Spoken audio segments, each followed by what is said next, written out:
Okay. Tuesday edition of the After Show.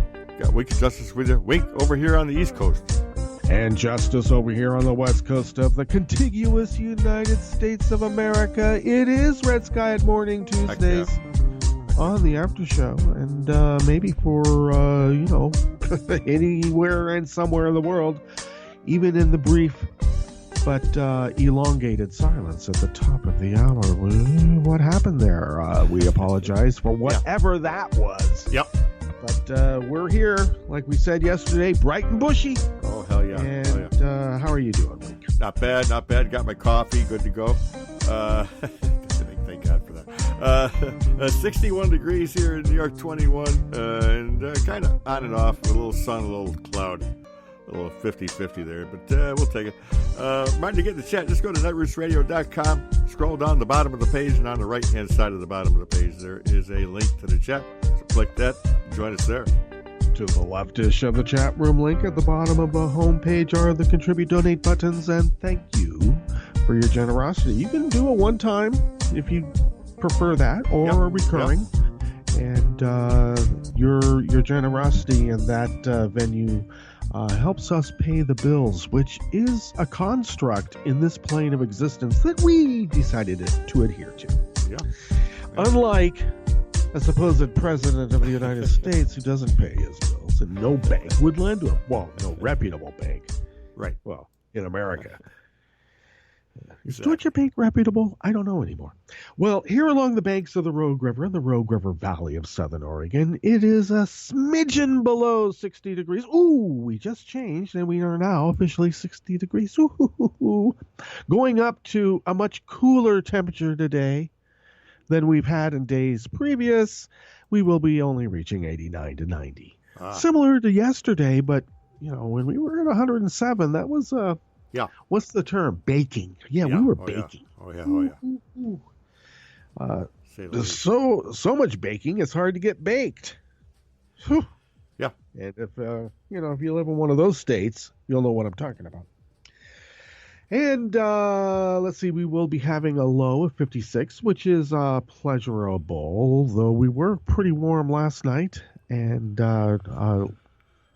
couple of degrees above 60 recorded here, but it was a little warm for a night, but should be in a pleasant one now. We now are experiencing winds from the east-northeast at 2 miles per hour. And weather from around the world is brought to you by people's weather stations that they purchase. Maybe they had them delivered by FedEx, maybe they had them delivered by Big Brown.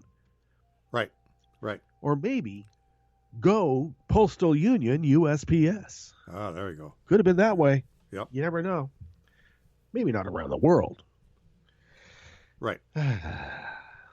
Okay, so London is now 67 degrees and with light rain. Paris is 80 and mostly cloudy. Rome is 87 and partly cloudy. Kiev is 79 and clear. Kabul is 89 and partly cloudy. Hong Kong is 81 and clear. Tokyo is 74 and overcast. Sydney is 53 and mostly cloudy. San Francisco is 57, mostly cloudy. And New York is 70 degrees Fahrenheit and partly cloudy. All right. That is weather from around the world, brought to you by people's weather stations somewhere on their property around the world. I've been getting this harangue by there's a area message board that I made the bad mistake, as I mentioned earlier. We have a yearly parade here, and I was curious if what I call the Dixie swastika would be flying again this year, and it it brought out a lot of people. I'm sure it will be. So of course there's this weird conglomeration of things, elements that you would consider to be kind of liberal stuff in a way, and then there's other stuff that's way off into InfoWars. Yeah. And maybe even the Turner Diaries. I mean, it's like way, it's this and that. It's a hodgepodge of stuff, right? And so I've been getting this question, like, do I own myself? Do I own myself? And of course, that's some sort of weird Rothschild, Illuminati stuff. Are you a slave? Well, so I don't know. Do I own myself? That's a metaphysical question, right? But the intent is not by any deconstruction of the great philosophical masters of the past. I mean, are we talking about Descartes? We talking about Hume? We talking about Bacon? Or as I like to sum up, I just can't. Well, Yeah. Look it up. So I don't know. Do I own myself? I guess. I mean, I'm not making that much a per annum return on the branding of, the Justice Department. But I think I own myself for the most part. Yeah. Which I guess as soon as I say yes, I own myself, then the retort will be, oh, well, then you're still a slave. Yeah, oh yeah. Yeah, right. Yeah. I'm a slave. I'm a slave to oxygen. Well, a mixture of oxygen and some other, nitrogen and stuff, yeah. Right? Because you know what they say, man cannot live by oxygen alone. Oh no, he can't breathe just that. You can for a while, but it's not. You got to have the mix, right? So I guess I'm a slave to that. Water can only go a little while without water. You can go a lot longer without food than you can go without water. I guess I'm a slave to water. Yeah. Yep. Or I could take a more positive attitude and say, I don't know, I'm existing with what was given and stop whining about how bad it is. So I don't know.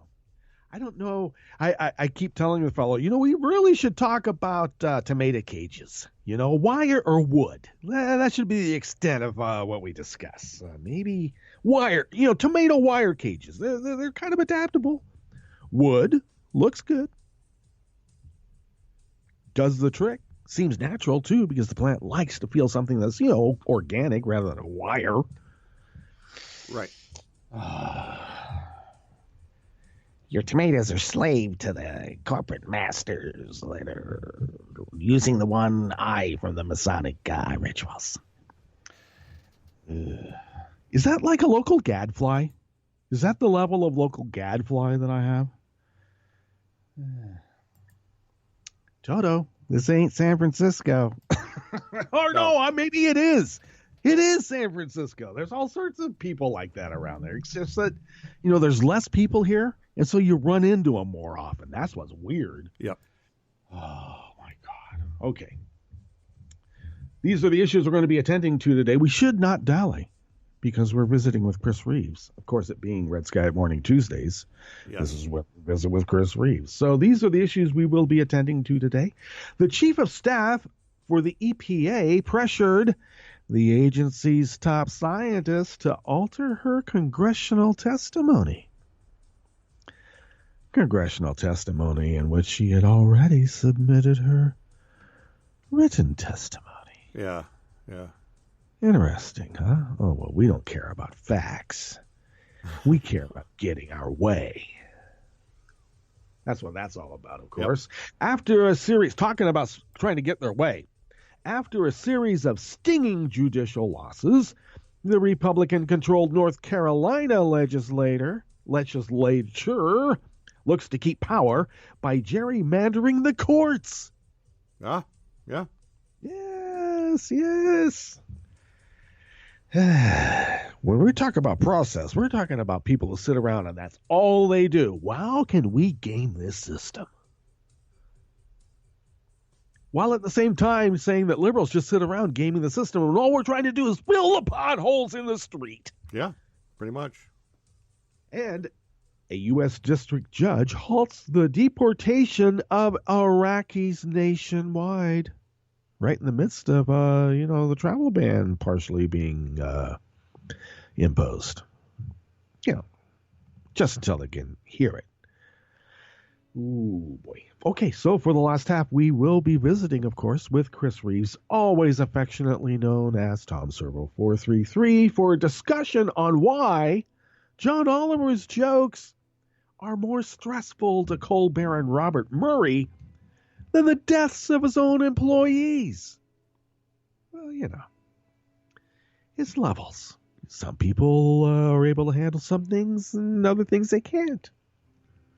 You and I might be totally distraught over the deaths of our employees by our own malfeasance and greed, that we might not be able to function for a while and maybe might turn a new leaf and say, we'll never let that happen again.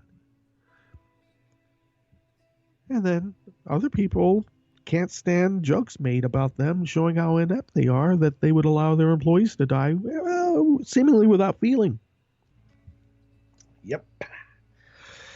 Proven liar Chris Kobach promotes his straw poll win at an Olaf Lives Matter party event. Yeah. What's up with Kansas? And the Republican Missouri Governor Eric Greitens calls the legislature back for a special session, which is the second special session he's called back in a month. Ooh. Why? To allow landlords and employers to deny housing and employment to hussy witches who have practiced and or are still practicing evil sex acts while murdering angel babies with the pill. Well, that's kind of wordy. All that, plus the Connect, Unite, Act Daily Codes community calendar and more.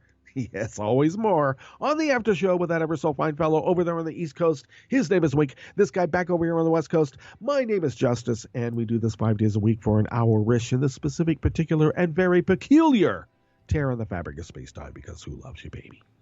Exactly. Eek. Let's see. Mysterious press release last night. I'm sure you didn't hear about it, Wink, but I'll tell you about it. It's could be a world calamity from it. From the press office of the White House last night was a press release about evidence that Assad in Syria will be using chemical weapons in which to attack his people again, and we won't stand for that. And I gotta say, it sounded a lot like Assad has aluminum tubes. Remember that from the Iraq War? No, you probably don't, but I'll buy aluminum tubes. Yeah. Right. So it seemed odd.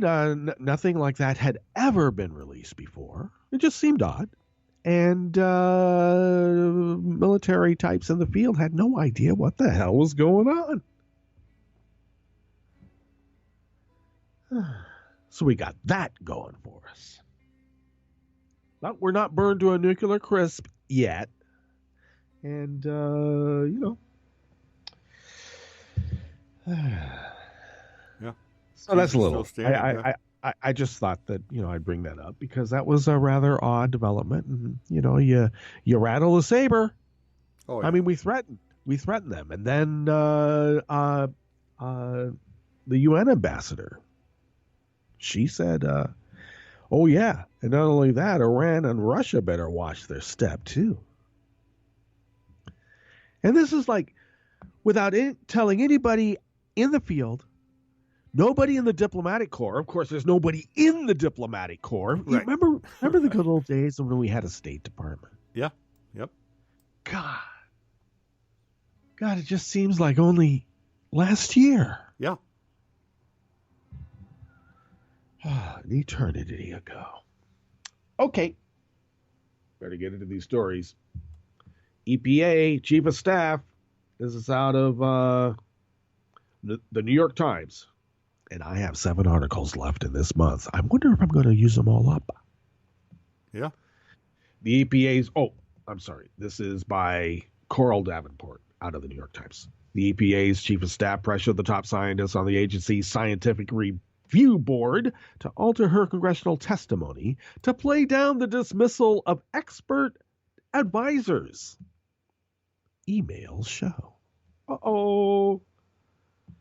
Deborah Swackhammer, an environmental chemist who leads the EPA's Board of Scientific Counselors, was to testify on May 23rd before the House Science Committee on the role of states in environmental policy when Ryan Jackson, the EPA's chief of staff, asked her to stick to the agency's talking points on the dismissal of several members of the scientific board. I was stunned that he was pushing me to correct something in my testimony, said Dr. Swackhammer, a retired University of Minnesota professor. I was factual. He was not. I felt bullied. Dr. Swackhammer's testimony came 2 weeks after the dismissals, which were met with fierce pushback from the scientific community that saw it as evidence that the Trump administration is seeking to weaken the role of academic science in environmental policy. Well, of course.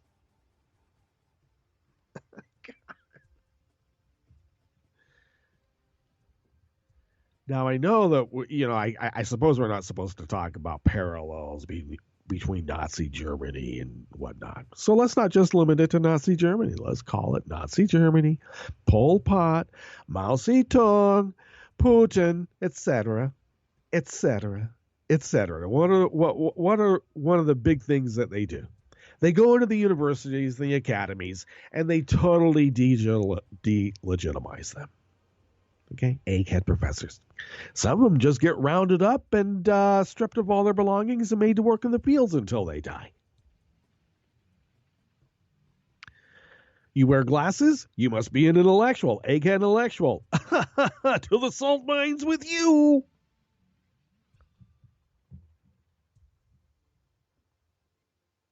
Yeah, that's exactly what we're doing here. They don't call me justice for nothing. The criticism has sharpened in recent weeks after the EPA administrator, Scott Pruitt, and Energy Secretary Rick Perry openly questioned the established science of human-caused climate change, and as the EPA has taken down websites about climate change. What those stupid rubes won't know won't hurt them, will it? Oh, yeah. Some mysterious gas in the air. You fell over dead. Oops. Act of God. All right. So, of course, these emails were presented in congressional hearings. And it's actually illegal to pressure someone to change their testimony under oath, even when it's your boss. They might be able to do that in business, Wink. Though I gotta say, I think that'll still get you in trouble in front of a judge. Right. All right. Nice. Well, you just can't run a government like a mob business if that government's a representative democracy. It only works when you have something like, what the aforementioned folks that I brought up. And it was, let's be clear. Delegitimizing the academy was done before Hitler, but, he codified it. Put a bureaucracy around it. Okay.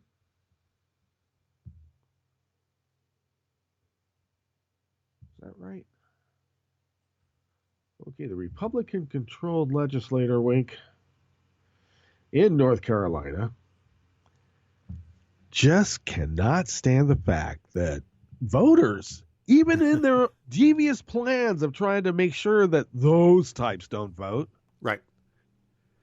that somehow their fellow travelers that kind of look like who they thought they were, white, lily white, fellow travelers disguised as lily whites, still doesn't want the GOP to run things the way they've been running. It's odd. And they have to make a correction. This is by Billy Correher, Deputy Director at Legal Progress. which is part of Think Progress, of course. A North Carolina legislator shared an unusual tweet on Sunday, a plan to gerrymander the state's districts for prosecutorial and judicial elections. See what happens when you have to vote for judges. Representative Justin Barr, Republican of Montgomery, his tweet, which noted that the redistricting will be considered in House Bill 717, and that was yesterday, was met with criticism from other lawmakers. Governor Roy Cooper, Democrat, blasted the new maps as an effort to rig the courts in favor of the GOP-controlled legislature. Representative Marsha Mori, a former judge, also criticized the change, as well as the less than 24-hour notice given. Nice, huh? Since the legislature will be voting on maps at 4 p.m. Why did we learn about this on Twitter? She asked. There's no communication, and they were caught off guard. Well, this is not the first time this year that North Carolina legislators explored the possibility of gerrymandering judges. Several African-American judges spoke out against an earlier plan, arguing that it would lead to less diversity on the bench. And the GOP legislator said, exactly. What do you think we're trying to do, little man? Include all? We're talking about equal protection here, buddy, and obviously you're not my equal.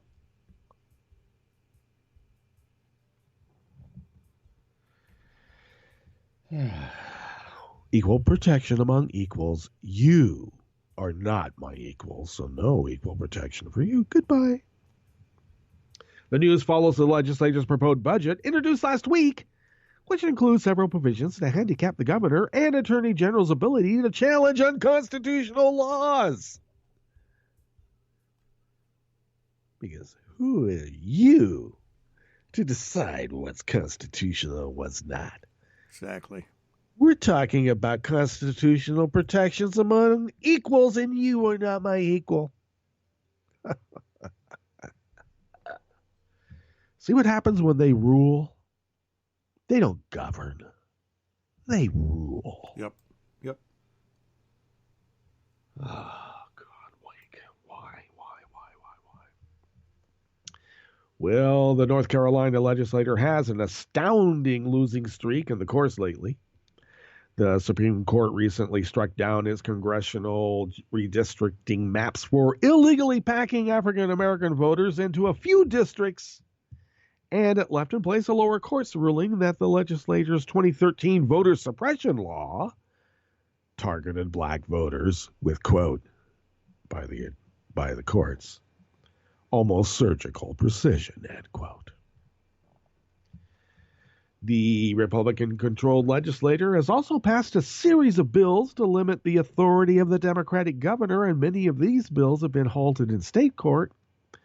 These losses still haven't stopped the GOP from seeking more power over the governor, and now the courts.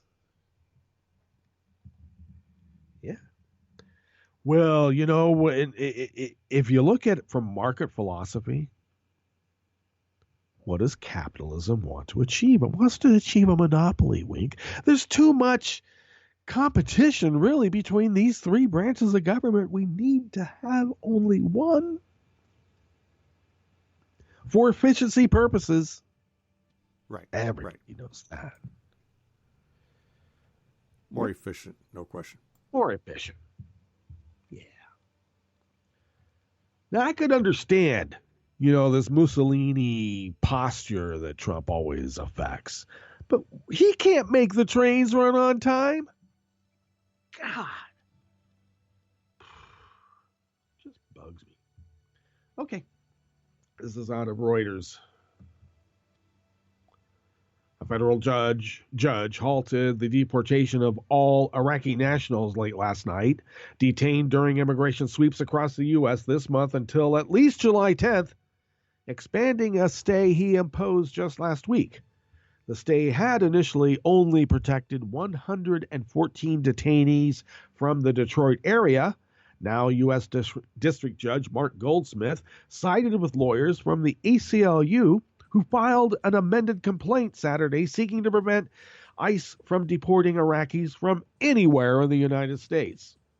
The ACLU has argued those being deported could face persecution, torture, or death because many were Chaldean Catholics, Sunni Muslims, or Iraqi Kurds, and that the groups were recognized as targets of ill treatment in Iraq.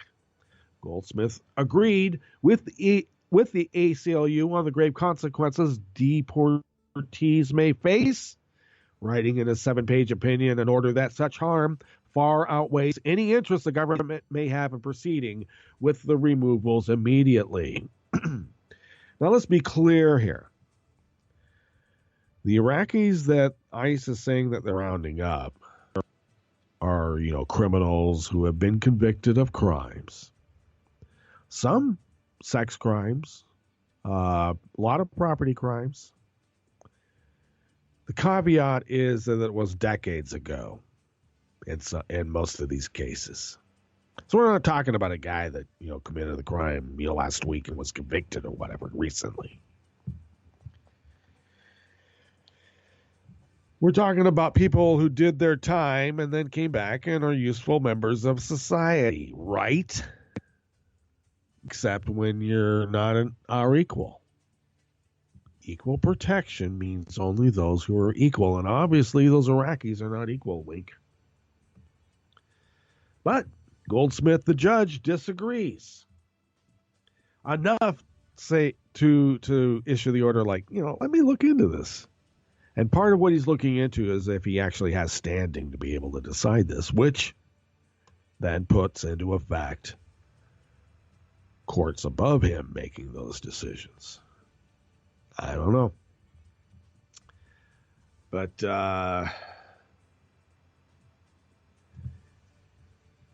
one of the reasons why deportations were not occurring is that we haven't had a real immigration agreement until recently, when the government was formed that had some sort of diplomatic abilities in which we were able to negotiate. So round them all up. We'll figure it out later. Let's get to our Jim Hightower break. We'll come back, go through the Connect, Unite, Act Daily Codes community calendar, and then we'll have our discussion with Chris Reeves. You are listening to the After Show on Networks Radio with Wink and Justice, and we will be right back. I think of freedom in positive aspirational terms, such as found in FDR's Four Freedoms or in the uplifting songs of freedom sung by oppressed people everywhere. But right-wing ideologues have fabricated a negative notion of freedoms derived from their twisted concept of individual choice. You're, quote, free to be poor, to be politically powerless, or to be ill and uncared for, they say. It's all a matter of decisions you freely make, and our government has no business interfering with your free will. This is what passes as a philosophical framework guiding today's Republican congressional leaders. For example, they say their plan to eliminate health coverage for millions of Americans and to cut such essential benefits as maternity care for millions more is just a matter of good old free market consumerism. As explained by Jason Chaffetz, a Utah Tea Party Republican, Americans have choices. And so maybe rather than getting that new iPhone that they just love and they want to go spend hundreds of dollars on that, maybe they should invest in their own health care. Lest you think that Jason must simply be an oddball jerk, here's a similar deep insight from the top house Republican, Speaker Paul Ryan. Freedom is the ability to buy what you want to fit what you need. Yes, apparently you are as free as you can afford to be. As Vice President Mike Pence recently barked, Trump cares your own philosophy is all about, quote, bringing freedom and individual responsibility back to American health care. This is Jim Hightower saying, the GOP's austere view is that getting treatment for your spouse's cancer should be like buying a new pair of shoes, a free market decision by customers who choose their own price point, from Neiman Marcus to Goodwill, and some go barefoot. But then, that's their choice. If you'd like more of Jim Hightower's real populism, check out the Hightower Lowdown. Jim's monthly newsletter gives you the real lowdown on which corporations, by name, are doing what to the middle class, our environment, and our democracy. Each month, the Hightower Lowdown brings you facts you didn't know, along with actions you can take to fight back. It also comes with a sense of humor. Hightower believes we can fight the gods and still have fun. Plus, get this, it's cheap. Only $15 brings you 12 issues a year. For real populism, go to hightowerlowdown.org. You are listening to netrootsradio.com. Please hang up and try again.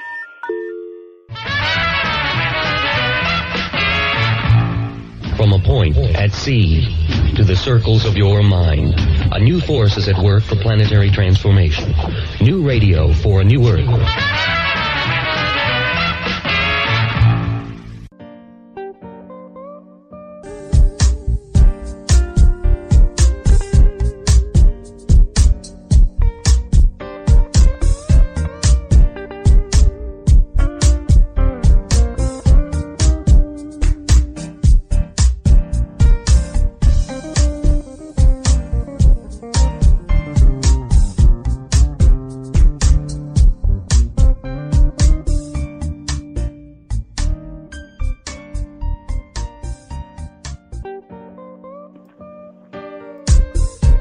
Okay, we're back. And indeed, we are back. And thank you for sticking with us. This is the after show of Wink and Justice. Justice here along the banks of the Rogue River and the Rogue River Valley of Southern Oregon on the West Coast. Wink is in upstate New York 21 on the East Coast. Chris Reeves is in the vast plains of the Midwest. And our crew are the ethereal creatures who reside in the cloud, whose advanced intergalactic technical abilities allow Netroots Radio, and thus by extension the after show, to span the globe, the solar system, out past the Oort cloud, and even out past all reasonable human understanding, because we can make it so. Yeah. All right. Today's Connect, Unite, Act Daily Coast Community Diary is facilitated by the great cartoonist Eric Lewis, whose opening salvo for the calendar today is the next 48 hours. Don't tread on my Obamacare. We have 48 hours to essentially make a bunch of noise. So, yeah. Go to links provided, and all of us should call, email, whatever we can. Some people are showing up. All right. So the Epic Glacier National Park meetup is occurring this weekend, June 30th through July 2nd. Thinking Fella and Ojibwa have been organizing that. If you'd like to catch up with them, do so by Cosmail. Colorado community will be having a potluck dinner, potluck something, in Southwest Denver proper on July 16th. Okay, it is lunch at 1 p.m. at Colo Tim's house. A Colorado state senator and major sponsor of the Healthcare Colorado Initiative, Dr. Irene Aguilar, will be there, and other politicians may come. So stay tuned. Cosmail, Colo Tim to attend. Of course, Netroots Nation in Atlanta, Georgia, the Daily Coast Cheers and Jeers annual dinner will be occurring Wednesday, August 9th at 5:30 p.m. at the White Oak Kitchen and Cocktails, 270 Peachtree Street, Atlanta, Georgia. And Cosmail Navajo, of course, to RSVP. And there will be an Ask Me Anything About Daily Coast. Daily Coast Caucus Thursday afternoon at Netroots Nation, August 10th. Stay tuned for the room, number, and time for that. And the Daily Coast Asheville, North Carolina Cossacks have their Mount Mitchell State Park meetup occurring Saturday, August 12th at Mount Mitchell State Park, 2388 State Highway 128 in Burnsville, North Carolina. Cosmail Randolph to attend that event, and that is your Connect, Unite, Act Daily Coast Community calendar for, the 27th of June of 2017. And without further ado, we are with Chris Reeves. Hey, Chris, thanks for joining us once again. Good morning. Hey, before I get into the issues and diaries that you had penned earlier, I wanted to ask a much more immediate question, and that is, California has essentially outlawed glyphosate as a cancer, or at least labeling it as a cancer-causing compound. And that is an herbicide that, it's in Roundup. That's Roundup. So people use it to get weeds out of the cracks on their driveways. But glyphosate is also, well, it's a Monsanto product. And of course, they're going to fight it. What is glyphosate usage in Kansas on crops and whatnot? Well, that's a good question. And one that I got to tell you, I'm not super versed in. It's one that this has come up in discussions, but a lot of times what farms and those use for herbicide and for weed control amongst crops is very different than what you and I use in spray bottles. No kidding. And I think that's one of the things that is being pointed out here with this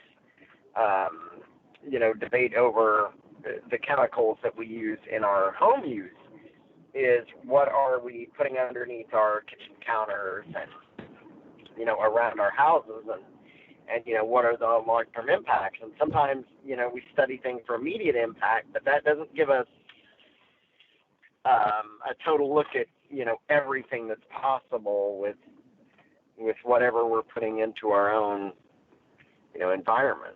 Right. Because part of of course, it's not just stuff coming out of the bottles that California tended to have had more agricultural applications, mostly for the workers involved in it, because we're getting cancer clusters in Fresno and elsewhere, and it seemed to have followed higher usages of glyphosate type products. So, I was just curious. Remember, with glyphosate, a lot of times that's used around different produce, whereas in the Midwest, a lot of what we see is wheat and grain. So it's kind of a different market space for what we would even use. So we'll have to wait and see. Okay. Well, let's discuss the diaries that you penned here within the last week, and the one and one actually I saw in the general world even before I saw it on Daily Co's from you, and that's about our great friend Robert Murray, coal baron, seeming to be so offended by jokes from John Oliver, yet he almost acts like he took out janitor loans on those employees that he killed. I don't know. What's up with that? Yeah. So Robert Murray, who's coal baron, issued a statement that he has never been more personally stressed than when he was attacked and defamed by John Oliver. Well, there's something pretty terrible about saying this is the most stressful moment of your life when just I think it's less than a year ago, we had several people in his own mind get killed. And they were trapped there for some time before we knew. And if this is more stressful than having your own workers trapped in a collapsed mine, then something is really wrong with your priorities. There are things in my life that I could say, oh, this is really stressful, but I don't think somebody telling a bad joke or tweeting about me bad would rank high in comparison to lots of other real world consequences. But for Robert Murray, it topped the charts. And Murray's notorious for having this reputation that he actually thinks that it's cheaper to let miners die than put in the safety precautions. The payouts for widows benefits is less than what it would be to upgrade his mines. I mean, this is a notoriety that supersedes this. Yeah, the example I used within the diary was someone who lost their arm, and then I believe it was his arm, and then bled to death due to a machine accident, and the payout was $15,000. Well, that's minimal money, and so there's not enough to really force them to do the right thing. But although Murray has proclaimed, repeatedly that, hey, there's never been any deaths in my mines, everything is et cetera, et cetera. The New York Times and others have been pretty exhaustive look at the fact that claim is seemingly false. I mean, there's just too much data unless, those people are ghosts or supernatural, which is not a thing. Then he's fairly involved in a business that has significant safety problems. Yeah, I think it's emblematic of a certain mindset, and doesn't seem very neighborly to me. Right. Well, let's move on to Chris Kobach. Of course, he's thrown his hat in the ring to run for governor of Kansas. And you made mention of a party event in Olathe, Kansas, in which the advertising circular prominently displayed a banner reading Olathe Lives Matter, which seems rather insulting on the surface. But now they held a straw poll there. Were Kansas party leaders all meeting in Olathe, or what was this all about? Okay, so I'm going to correct you a little bit. It's Olathe. I'm sorry. But that having been said, no, you're okay. So the thing is, what made this really bad was the flyer hit their Facebook basically the day of, or right around the time that the Castile verdict was coming out. Right. And it contained an open mockery of Black Lives Matter by saying Olathe Lives Matter. And then it followed that up by having all of the type done in rainbow lettering to somewhat poke fun at the LGBT Pride Month. And, this was a pretty terrible event that was designed to mock basically everything that, all social justice issues, basically. It was like, we'll mock all of that.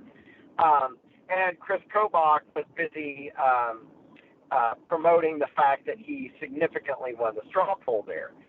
Now, I wanted to point out that it was also amusing because while all this was going on, a federal court fined Chris Kobach for lying. Now, that's pretty rare in court. Courts will normally give you a warning and say, hey, you're getting close to the line, you're getting close to the line. They'll encourage attorneys to back it up, instead. But in this case, the federal court had enough and just fined him $1,000 and said, you have significantly misled, Reed lied to a federal court about what is going on. That's significant. This is somebody who is going to run for governor, and he's beginning his campaign by being fined by an organization, a federal court, for lying. In a court of law, that will carry, most likely some bar association fines. I mean, it's not as simple as to say, oops, I made a mistake. No, right. You lied in court documents. I wanted to ask, I wanted to ask how sturdy the Kansas bar is. In instances that I'm aware of out here in the West, a lawyer of any capacity, even the attorney general, could be suspended from their license for a determinate time and or have fines. So as his capacity currently, would he be able to affect law or do his business as attorney general? And then I guess there's no rule that precludes a governor from not possessing or from possessing a law license. But you're intimating that this has ramifications regardless of suspensions or fines. Right. Well, because what it does is there's been a dispute for some time about Chris Kobach as the brightest XYZ, blah, blah. Yeah. Et cetera, et cetera. And what this really does is this shows in a proven, so as a matter of proof, he lied to a court. And no matter where he goes from now on, period, Democrats need to remind people this man is a proven liar. There's no ifs, ands, or buts about it. It's who he is. It's what he's selling. He is a proven liar. And him touting winning a straw poll at an event that made a mockery of issues surrounding Black Lives and LGBT issues really highlights who this person is. Someone said this, and they didn't mean it in a way that would be too outlandish. There are lots of terrible Republicans around the country. That's true. But Chris Kobach is spectacularly terrifying because of his implication, not just here in Kansas, but around the country. He wrote SB 1070 in Arizona. He wrote the immigration rules in you just dropped there. Nebraska. Oh, I'm sorry. I said he wrote SB 1070 in Arizona. Right. He did the work in Alabama and Nebraska and Ohio and North Carolina and cross-checked his baby. This is who Chris Kobach is. And there are Republicans who see him as a future presidential hopeful, and there are Democrats and minorities who see him as, this will sound hyperbole, but they see him as pushing the same kind of, it's other people's fault, other people are to blame for your lot in life. It has an eerie similarity to the past in other countries where people have used that kind of rhetoric to push forward some truly terrible things. The reference is mob physics. Kobach continuously blames Hispanics and minorities for illegal voting and immigration and all that kind of thing. Right. But the people behind him, the people who support him and love him, they just hate basically anybody that isn't white. And at a certain point, Kobach throwing the bomb the way he has, he's going to lose control over those people, and bad things will happen. At a Olathe event where they were signaling, Olathe Lives Matter and all that kind of stuff, that was not too far away from where a Indian engineer was killed in a restaurant, in that same community. And how much of a joke did that family think it was? The Republican chair of that party has said, well, we thought it was funny. Well, how funny is it when someone you love is dead because of a violent outbreak? It's not very funny at all. Let me ask something. I mean, maybe this is too much of a psychological deconstruction of Kobach, but my sense and talking to friends and family out, in the area, is that Kobach isn't the brightest bulb. Now, there's an old understanding, for instance, in TV production. You have your talent in front of the camera, but the real brains and driving of the production are the producers, right? The people behind the camera. Right. Is Kobach smart enough to pen this legislation? My sense is that it's Alec and by extension the Kochs, and when he's put out on his own, well, yeah, he can fall on the familiar tropes of racism and otherisms, but is he really capable of penning this legislation? Isn't he just the face because he's got the chiseled look? Or is he smarter than I'm giving him credit for? No, actually, I will tell you this. Here's the thing about Chris Kobach is he is very smart. He has a Harvard degree and an Oxford postgrad. He has been a collegiate professor. He is somebody who is, when you talk about Alec, a big slice of the Alec legislation, he's the one who's writing it. Okay. The thing about Chris Kobach is that he is very bright, but he is also a true believer. And that's a scary combination because it means that you will work all the angles to twist the rules and laws to go your way. And that's really who he is. Yeah, if he was just some follower, that would be fine. But he is the de facto leader. Most of these other Secretary of States and everyone around the country, they turn to him for legal advice. And that's terrifying. So he could be ALEC itself. So, or is ALEC? Well, he writes a major big contributor. slice of their Okay. yeah a big slice of their legislation. He writes basically anything that's involved with voting rights. At some point, he has his hands on it, which is why Trump named him as one of the people on his voting rights panel. Okay. Well, seems like a far cry from a William F. Buckley Jr., though he was no shrinking violet when it came to racist tropes either. So, right. Well, let's move on. He does what it takes to rise above the fold. Let's move on to Republican Missouri Governor Eric Greitens. And this is the second special session that he's called in a month. Yes, it is. And this one is now the regular media out there used a term that somebody in his entourage or he himself about abortion sanctuary said I love that one. Mm-hmm. Talking about mixing popular metaphors. Now you had in your diary about essentially to decide to make women a fireable offense for being a woman.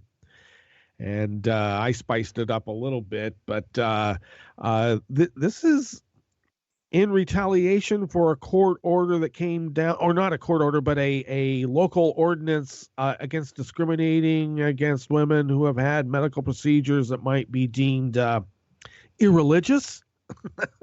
What's going on here? Is obviously there's no hope for these particular laws. I mean, I can't imagine they stand up in court, but it's spending money and making a point for what? So St. Louis City and St. Louis County put together proposals that protect women against harassment and a few other things. Basically, there were concerns that St. Louis is home of the only abortion clinic in Missouri, and as a result of the harassment, women who were going into the facility risked things like being photographed, all that kind of stuff. And then people would try and use that to, they should be fired, or don't let them live here. I mean, it just became kind of scarlet letterish, or that should be part of the fear. And so the city council put together kind of their own local ordinances that said, hey, this isn't okay. Women should be protected from this stuff. You can't use this stuff against them. And the rental of property for fair housing or hiring, et cetera, et cetera. And then it also said, we hold everyone to these fair standards of clinic practice. Well, it never at any point mentioned what people call crisis pregnancy centers. These are fake. Oh, you dropped again there. Sorry. Yeah, sorry about that. But it never mentioned pregnancy crisis centers or fake clinics that get put together, to women call them thinking they're Planned Parenthood, and then they find out it's not. It's like a religious, we're going to talk you out of this kind of thing.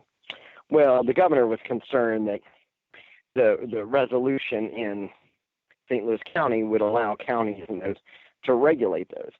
So he and his task force called a special session, and he said, I want the proposal in St. Louis County overturned entirely. Now, here's the problem with that, is that the moment you overturn it entirely, the state has no ordinance that says you can't, having an abortion or using birth control is not a protected class.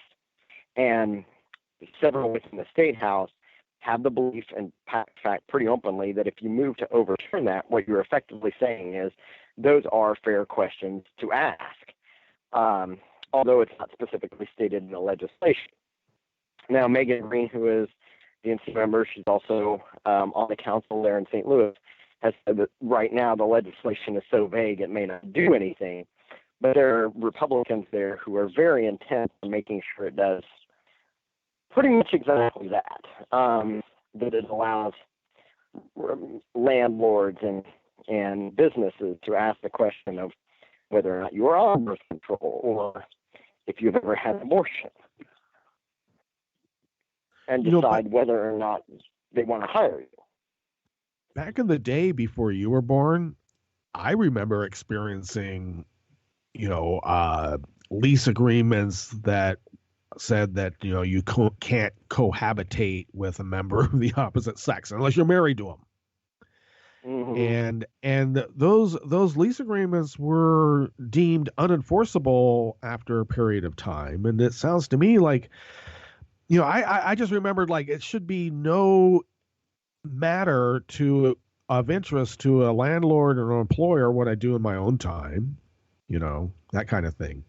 So, well, I mean, isn't the basic understanding of, like, contracts and business deals, I mean, that's all going to be thrown out the window because we want to put women in stocks in the public square because of their wanton behavior? Well, pretty much. I mean, in some ways, to some of the people in Missouri State House, it sure seems that way. But I don't think they realize it opens up the door for the reverse question, and that is businesses who don't want to have to pay for maternity leave or maternity costs can quickly say, oh, you're not on birth control? Well, we're not going to hire you then. I mean, it's a two-way street. That's why you don't ask that question. I mean, and we shouldn't be allowed to ask that question. Just how it goes. But the governor of Missouri is very intent on overturning the St. Louis, proposal. Kelly Moss has wrote a really good piece on this last week, and sometimes I hate redoing work by other authors, but it was one when she wrote it. It wasn't before a hearing yet in Missouri, and this is the week where it actually is in front of actual legislators starting yesterday. And so I thought, let's bring this back up again and remind people this horrible thing is going on in Missouri. Ugh. And, we're a little bit over here, but I had one other question. Maybe this is outside your wheelhouse or not. But the representative from Hawaii has cancer surgery today. Last night, she spoke on the floor. Will McConnell Ryan push through a vote while she's incapacitated? Is that is he craven enough to do this? Have you heard since? Because of course, I will tell you the real concern that a lot of people have is that they're going to try and fast track this vote in the Senate, and they're going to try and get it back to the House for concur before July 4th. That they want to get this all done before the end of the weekend. So I have been told by multiple people, including federal electeds, that this is a legitimate concern, that Republicans do not want to go home to face blowback. They want to push this as fast as they can before they go home. And I tell you, if they do that, then it shows exactly where they're coming from. Okay. Well, we'll be able to talk about it the day before because I believe Wednesday is the 4th. Oh, are you going to be around? Are you going to next week before the 4th, Tuesday? Or are you going to be out and about? Absolutely. I will be around. Okay, well, then we'll talk to you then. Okay. Sounds good. All right, Chris, thanks for today. All right, folks, we've come to the buffer period in our broadcast slot, and we'll have Hartman coming up, of course, at about 6 minutes after the hour. We'll have Calexico's When Only the Ashes Are Left to play in the interim. And stay tuned to Netroots Radio 24/7, 365. And why? Well, because who loves you, baby? Oh, I should mention we'll be visiting, of course, with Angela Marks tomorrow. Yes. On Wednesday's Child is Full of Woes. So, wink, I will see you on the other side. All right. We're out.